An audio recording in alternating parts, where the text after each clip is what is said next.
There are man-eating sharks in every ocean, but we still swim.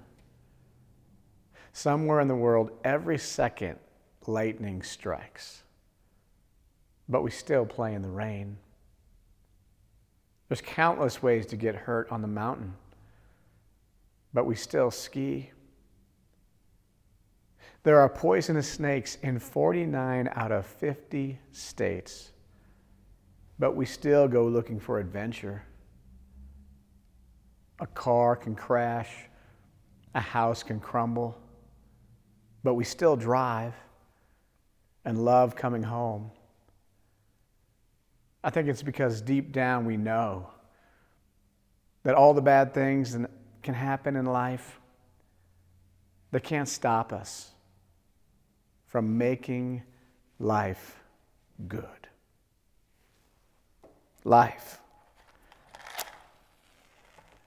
is good. I used to have one of those hats that said life is good. You know, that brand of clothing, life is good. But this hat was a really good hat. It takes a few years to get a hat nice and comfortable, right? And this hat was really comfortable. And I had that hat, and I was down in Costa Rica, and I left it on the beach one day. And I was so bummed, because this was like my favorite hat. 2 days later, about a half a mile away, I found it washed up in the jungle. I couldn't believe I found it. I thought that is for sure a sign that life indeed is good. Now, I know that there's times in life, and maybe you're in one of them now, when life isn't good, when life is just painful, difficult, excruciating. And if you're in that place right now, I honor that place that you're in. But in the big picture, I think life indeed is good. And a lot of it depends on how we want to view life, the lenses that we want to see the world through. And I say that we ought to see life through the lens of the gospel, through the gospel lens, through the lens of love and compassion, through the lens of gratitude and hope and possibility. To live in this way, to see the world through those lenses. One of the biggest things that gets in the way of our doing this is fear. Fear can take away our joy. Fear can take away our gratitude. In the 25th chapter of the Gospel of Matthew, Jesus tells a story. It's known as the parable of the talents. And in this story, there's a master who has servants, and the master gives his servants some money. And we'll just say the master gives the first servant $5,000. And to the second servant, the master gives $2,000. And to the last one, he gives $1,000. And then he leaves. And after he leaves, that one who got $5,000 immediately puts it to work, invests it, works with it, tries to grow it. The same with the one who has the $2,000, immediately tries to grow that money as well. But the one who gets $1,000 takes that and buries it in the ground and leaves it there. Now, a long time later, the master comes back and says to the servants, "What have you got?" And the one that's had $5,000 says, I got $10,000. I doubled your money. And he gives him $10,000 back. And the master is so happy. He says, "Oh, thank you. And you're going to be my partner. Good work. Well done." The same happens with the one who has $2,000. "Well done. You doubled that money. Good work." But then the one that has $1,000 says, "Master, I know that you're a harsh person. I know that you're a tough person. And when you left, because I was afraid, I buried that money in the ground. Here is all your money back, every last cent. I haven't lost 1 cent of it." But the master is not happy, not pleased, and has that particular servant cast out. And I think the operative phrase in this whole story is when that servant says, "Because I was afraid." Because he was afraid, he buried what he had been given. But because he was afraid, he buried the possibilities that might have come forth. Because he was afraid. And that's what fear can do to us. Fear can drive out our gratitude. Fear can drive out our joy. Because of his fear, he couldn't be thankful for what he had been given. He couldn't see the possibility of what he might do with it. He couldn't open himself up to any of that because he was afraid. Fear can do this to us. We've been talking about some of the work of Brené Brown and what she calls the 10 guideposts to wholehearted living. And the one I want to highlight today is the cultivation of gratitude.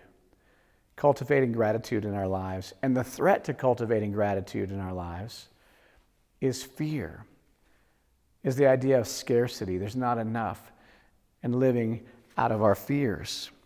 I want to read you a piece that she wrote in her book. This is the book Gifts of Imperfection. She talks about these 10 guideposts. She says this: I've always been prone to worry and anxiety. But after I became a mother, negotiating joy, gratitude, and scarcity felt like a full-time job. For years, my fear of something terrible happening to my children actually prevented me from fully embracing joy and gratitude. Every time I came too close to softening into sheer joyfulness about my children and how much that I loved them, I'd picture something terrible happening. I'd picture losing everything in a flash.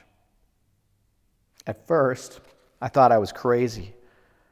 Was I the only person in the world who did this?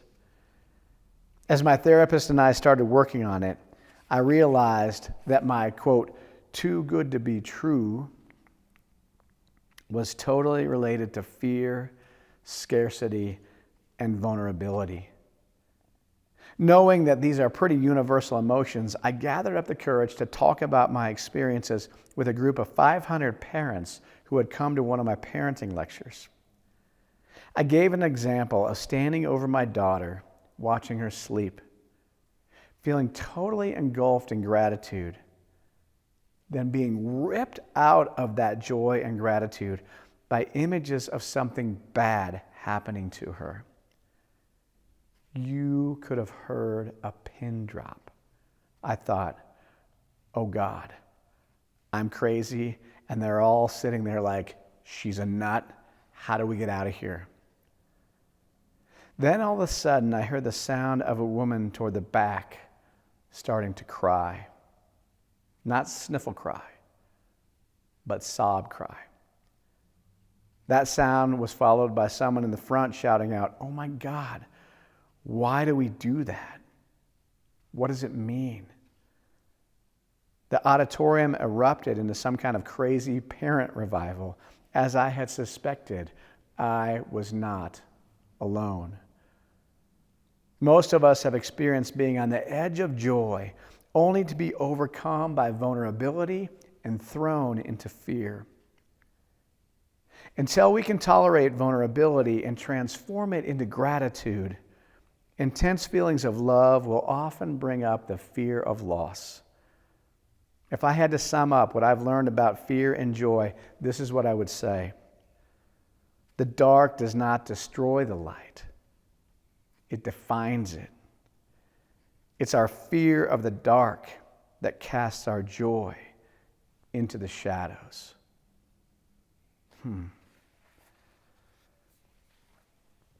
Don't you relate to what she says here? Don't you understand that feeling?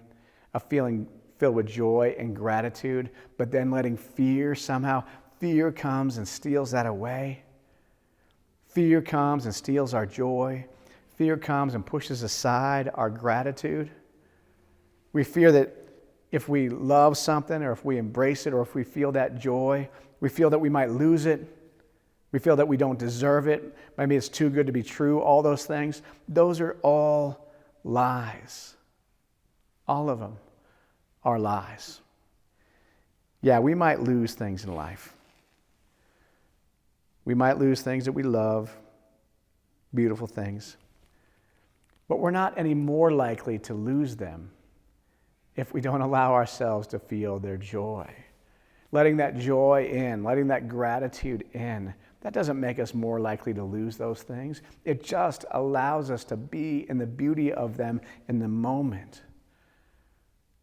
And the idea that we don't deserve them or it's too good to be true and all that, those are lies. Lies that come to steal away the beauty and the goodness of the moment that we are in.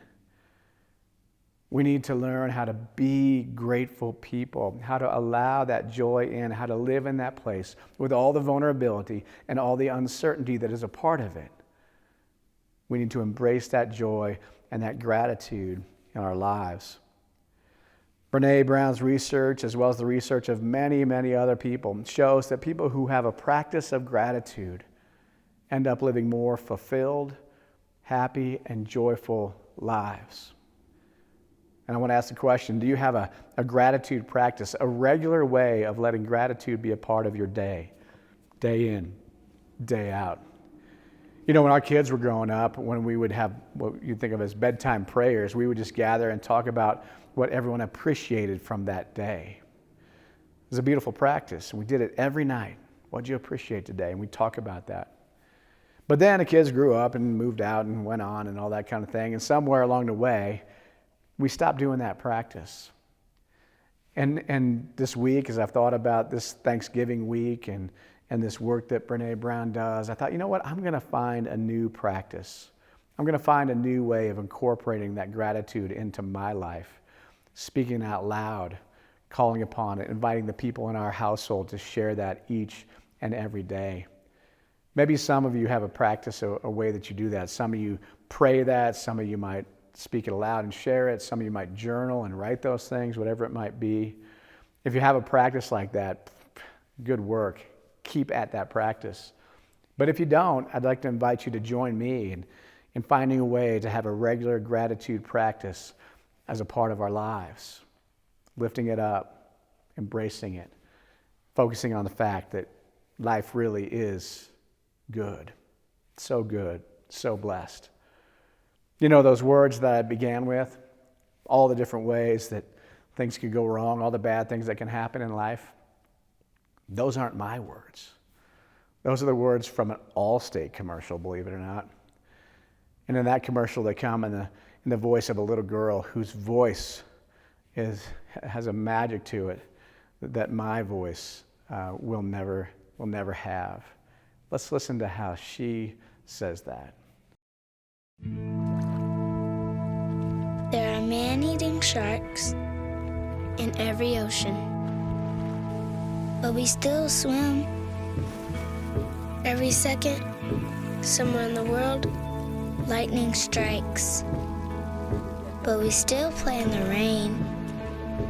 Poisonous snakes can be found in 49 of the 50 states, but we still go looking for adventure.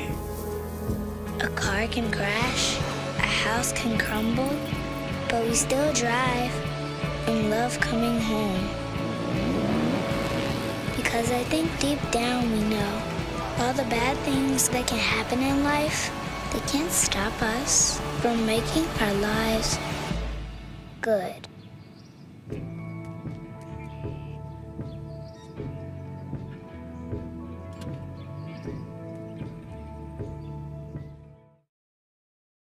There's a link there that you can listen to that commercial and watch that again. Life is good. The fears can't stop us from making it good. The fears will not take away our joy. The fears will not keep us from being grateful people who live fulfilled and joyful lives. I'm so thankful for all of you, for all the blessings that we have together. I pray that you may have a blessed Thanksgiving week, and may joy and gratitude be the fundamental piece of your and my life this day and every day.